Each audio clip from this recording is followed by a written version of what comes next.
managements sa DPWH budget. At sa puntong ito, uulitin ko lang po na hindi lang pagkatapos ng namatay si Yusek Cabral, nabanggit ko na meron akong listahan at files mula sa kanya dahil dito po sa inyong House Media Center, tinalakay natin ito noong Nobyembre, nanawagan ako na proteksyonan si Yusek Cabral at ipreserba ang kanyang files at ikinalulungkot ko po na matapos lang isang buwan, namatay siya at doon inaksyonan ang pagpreserba ng kanyang files. Noong Nobyembre pa ko po sinasabi ito, nanawagan ako na maging siyang state witness or mabigyan ng witness protection para maipaliwanag din niya ang mas malaki pang mga anomalya sa alokasyon ng DPWH budget. At all that time, wala din pong nagsabi na unauthorized kong kinuha ang files mula nung sinabi ko po ito in public pa sa Nobyembre. But moving on to the list, you can see the rest of the contractors named here. Ayoko pong mag-reach ng conclusions na may anomalya o korupsyon sa mga kontratang ito. But I would like to point out that first, I credit PBBM for opening up the discussion on corruption in the DPWH and exposing his own list of the top 15 flood control contractors in early August 2025, where it was pointed out that there is a high concentration of projects awarded to the top contractors. 20%, more or less, went to the top 15. The top 15, based on our estimates, and these are imprecise, meron din po kasi mga hindi namin mahanap sa DPWH records na mga proyekto dito, pero sa mga nahanap namin, the top 15 contractors of this 161 billion pesos list of projects got 25% of these projects.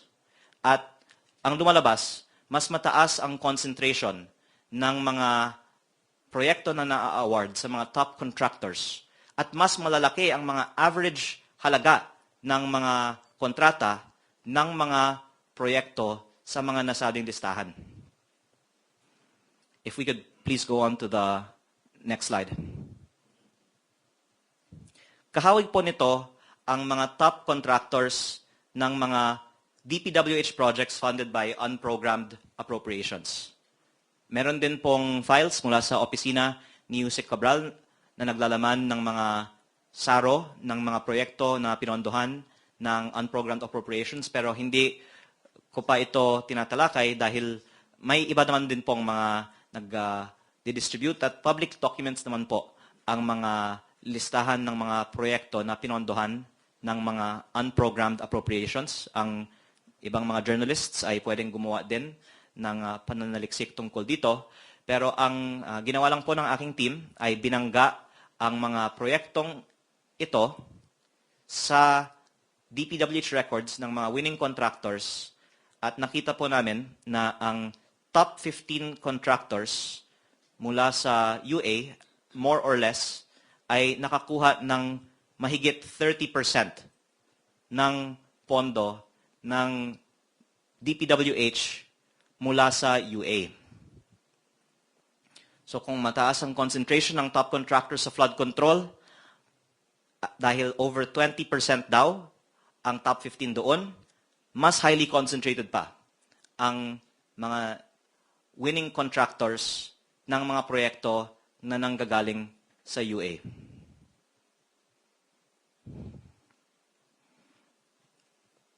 At ang ipa-point out ko po kasi ay, of course, as all of you know, ang UA projects ay hindi inaaprubahan ng Kongreso. Ito po ay hindi itemized sa General Appropriations Act kung hindi inaaprubahan ng lump sum. At ang pumipili ng mga UA projects ay ang DPWH. Kaya ako po ay nagpapasalamat sa Senate Blue Ribbon Committee hearing at nabigyan ang publiko ng pagkakataon na mapakinggan si dating DPWH Secretary Manny Bonoan noong Lunes at natanong ko siya, paano pinipili ng DPWH ang mga proyekto sa UA at ang kanyang sagot ay ito yung mga hindi napagbigyan sa GAA. That's a very logical response. Pero lilinawin ko lang din po na ang UA ay 213 billion sa taong 2023 at 2024 para sa DPWH projects. 60 billion sa 2023, 153 billion sa 2024. At ang GAA sa taong 2024 at 2025 ay umabot po sa almost 2 trillion pesos.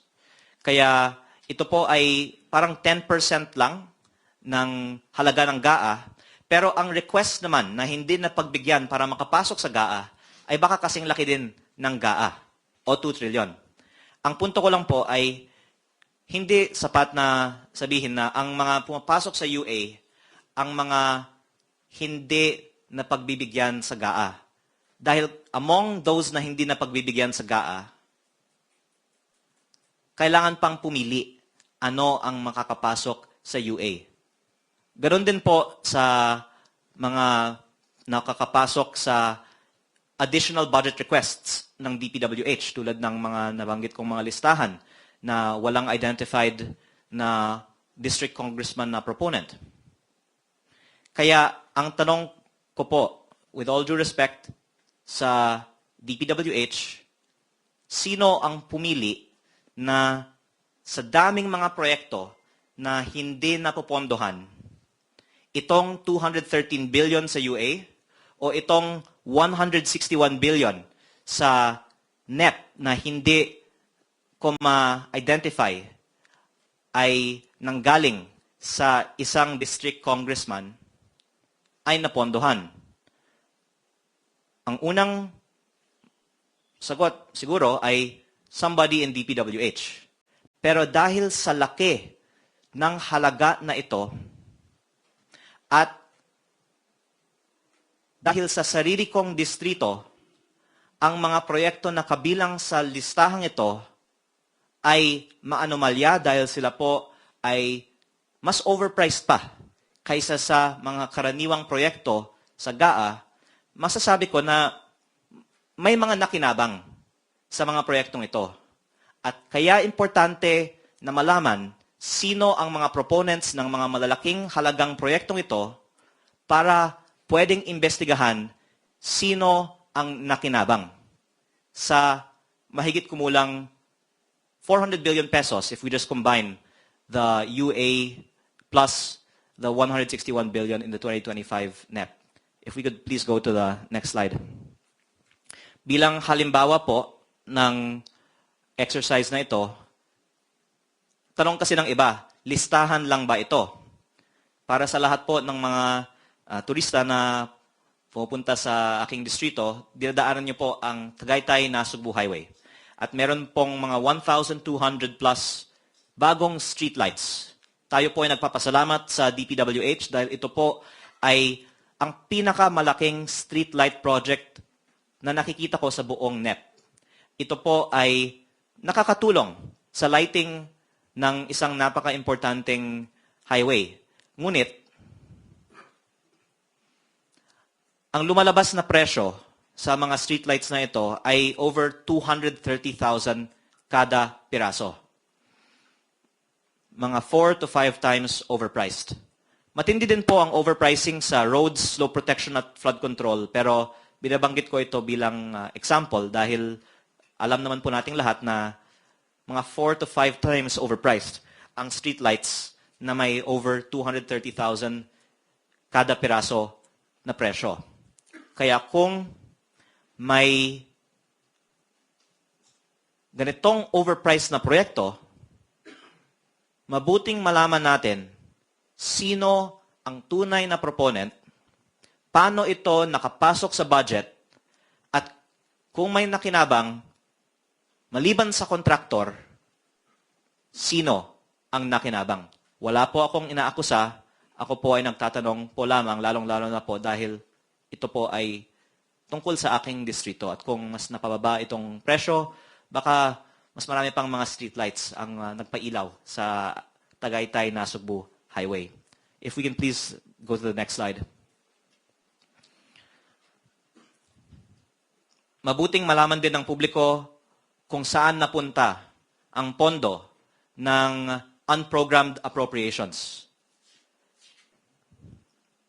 Marami na pong mga nag-discuss sa publiko na may inilipat na 167 billion pesos. 60 billion pesos mula sa PhilHealth at 107 billion pesos mula sa PDIC sa unprogrammed appropriations. Tapos ayon kay former Senior Associate Justice Antonio Carpio, ang pera ng PhilHealth at PDIC ang nagpondo sa DPWH unprogrammed appropriations projects na ang karamihan ay flood control. Kaya ayon kay former Senior Associate Justice Antonio Carpio, ang pera ng PhilHealth ay ginamit sa flood control. Pero mga karamihan lang po, baka 60% ng UA-funded DPWH projects ay flood control. Ang iba po ay mga roads at slope protection at iba pa, ang iba pa ay multi-purpose buildings. At sa aking sariling distrito, meron pong almost 50 million peso project para sa bleacher ng swimming pool na sa aking palagay ay many times overpriced din po. Kung titingnan ko lang dito yung billboard, nakalagay dito, 47,990,400 pesos na swimming pool na joint venture between Frandel Construction and Development Corporation and VR Patron Builders and Developers Corporation. Ito din po ang mga kontraktor ng mga substandard at nasirang mga flood control projects sa aking distrito. Ako po ay nagkakalap din ng maraming ebidensya tungkol sa mga substandard projects sa aking distrito at itong dalawa po ang may pinakamarami actually. At consistent with that, marami din pong mga overpriced na mga projects. Pero what makes this project special is according to DPWH records, officially provided for me, not from the former Yusek Cabral. This was told to me by the DPWH to have been funded through unprogrammed appropriations. Kaya ang tanong ko sa ating dating secretary nung Lunes, paano pinipili ang mga proyekto na pinopondohan ng unprogrammed appropriations? Dahil sa palagay ko, kung lilipat tayo ng pondo mula sa PhilHealth at PDIC para sa mga DPWH projects, sana para sa mga magagandang mga proyekto. Maaari ngang sabihin na dapat pondohan ng flood control. Sa implementation lang nagkakamali. Pero sa palagay ko, walang makakasabi na dapat ilipat ang pondo ng PhilHealth at PDIC para pondohan ang 47.99 million peso bleacher ng swimming pool. Kaya sa palagay ko, tama lang na tanungin ng DPWH, paano nyo ba inallocate itong 213 billion pesos ng mga UA-funded projects? Paano niyong inallocate ang 721 billion pesos sa NEP o at least yung mga sa labas ng allocable ng mga district congressman? Dahil pag tinatanong ang DPWH tungkol sa ibang mga proyekto, minsan ang sagot ay, Congress has the power of the purse. Lalong-lalo po pag ito ay BICAM insertion. Ang akusasyon nga sa Kongreso ay nakikialam ang Kongreso sa DPWH budget at dapat ipaubaya na lang sa DPWH ang pagpili ng mga proyekto. Pero actually, I am introducing another point, which is ang mga nakikita kong mga proyektong pinili ng DPWH sa aking distrito ay maaaring sabihing hindi pinili ayon sa pangangailangan, kung hindi para sa kung anong klaseng proyekto ang pwedeng pagkakitaan. I'm not making a definitive allegation. I'm just pointing out that these projects which are funded by budgets that were not allocated per documents by the district congressman, but by DPWH even, that these are not the kinds of projects that should be funded when the purpose of these funds should be the priority projects of the government. Tila may kumita sa mga proyektong ito. At ang tanong ko lang po, with all due respect, ay pwede ba nating ilabas lahat ng impormasyon tungkol sa sino ang proponent ng mga proyektong ito? At pwede bang imbestigahan kung may mga hindi magandang nangyari at kung may mga kumita sa mga proyektong ito? At bibigyang emphasis ko lang po. Pag tinatanong kasi ito sa Kongreso, ang sagot ng Committee on Appropriations at Senate Finance Committee at ng BICAM, wala kaming record kung sino ang nagpasok ng mga proyektong ito sa House o sa Senate. Pero ang punto ko po, malaking porsyento ng budget ay ina-allocate sa mga proyekto na pinipili hindi ng congressman o senador, kung hindi ng DPWH. At hindi tulad ng Kongreso at ng Senado, hindi maaaring sabihin ng DPWH na wala silang record ng proponents. Dahil, unang-una po, kaya mahalaga ang mga tinatawagang Cabral files dahil ito po ay nagpapatunayan lang po ng isang simpleng punto. Ang DPWH ay may records ng mga proponents ng mga proyekto. At